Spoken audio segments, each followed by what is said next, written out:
Samantala, nagpahayag ng kanilang suporta sa pamilyang Duterte. Lalong-lalo na kay dating Pangulong Rodrigo Duterte ang ilan sa mga Muslim community na patuloy na kinokondena ang panggigipit ng Administrasyong Marcos sa mga Duterte. Narito ang balita ni Ashley Bedico.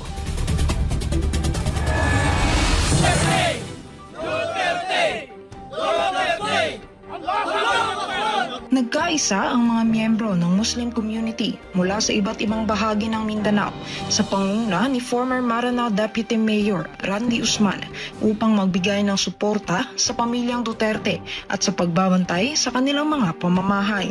Nandito lahat yung mga volunteers para sa mga Duterte family.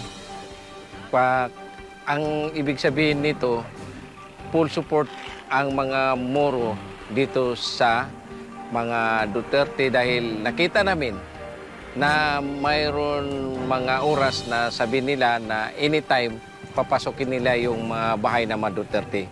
Ayaw namin na yung mangyari. Dagdag ni Usman na mula sa 11 tribo ang kanilang mga voluntaryo, na ang iba ay galing pa sa 40 munisipyo sa Lanao del Sur at 22 munisipyo ng Lanao del Norte. Pagdidiin nito na wala silang sweldong natatanggap at ang suportang kanilang ipinapakita ay bilang pasasalamat nila sa magandang pamamahala ni dating Pangulong Duterte sa Davao City at sa Pilipinas.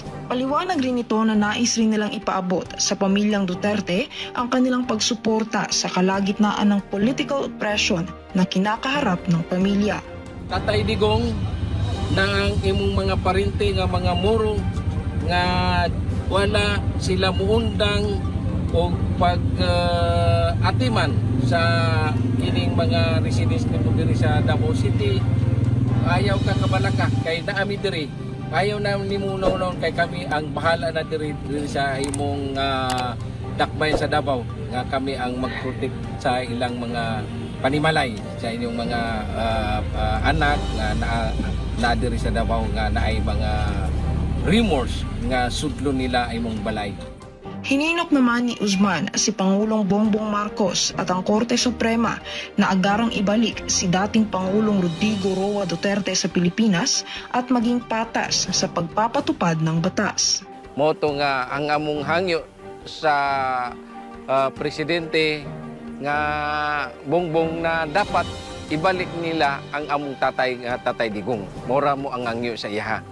Unya kining mga sa Supreme Court, ang ipod na mo sa ilang nga i-peer nila ang ilang desisyon. Ilang araw matapos isuko ng pamahalaang Marcos sa International Criminal Court, ang dating Pangulong Duterte ay hindi nga mapigilan ng mga taga-suporta nito, lalo na ng mga Davaoenyo na ikinukonsidera si Duterte bilang ama ng kanilang syudad na magpahayag ng galit at pagkadismaya.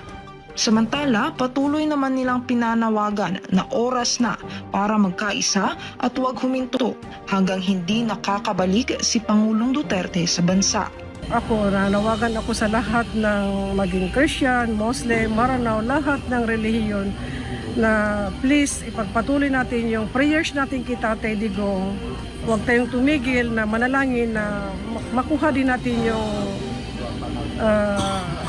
dream natin na makauli si tatay sa Pilipinas.